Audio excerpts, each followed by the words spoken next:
Let's turn to India now. We saw a horrible tragedy this weekend, a horrible and avoidable tragedy.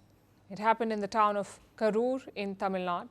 A massive political rally, a sudden crush and a deadly stampede that killed 41 people.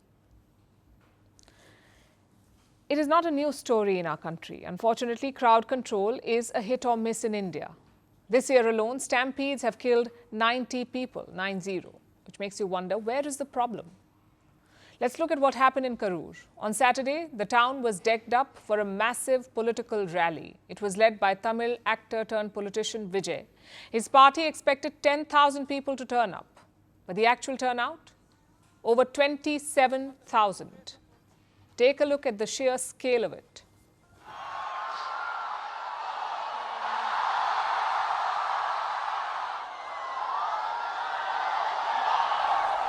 Anna. அடுத்து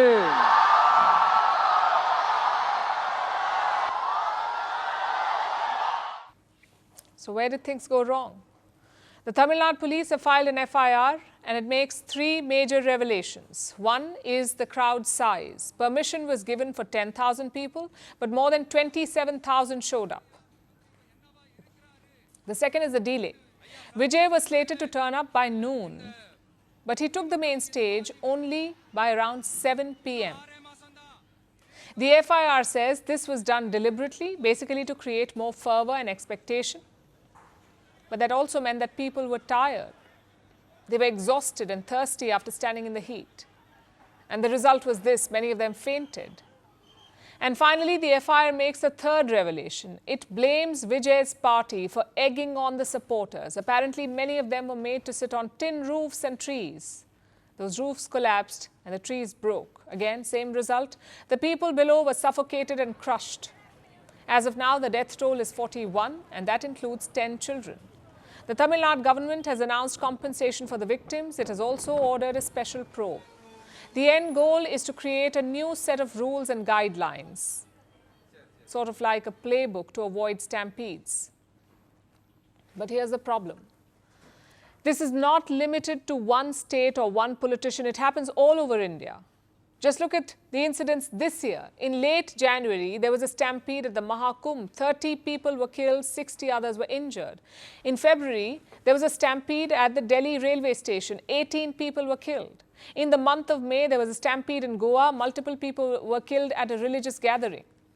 And then in June came the Bengaluru crush. Fans of IPL team Royal Challengers were caught in a stampede. At least 11 of them were killed. The official numbers paint a worrying trend. There have been 4,000 stampede events in the last 3 decades. Since the year 2000, they have killed more than 3,000 people. Like I said, this is avoidable. This is not some sudden earthquake or flash flood. This is totally man-made. The question is, why do they happen so frequently in India? And how can we stop it?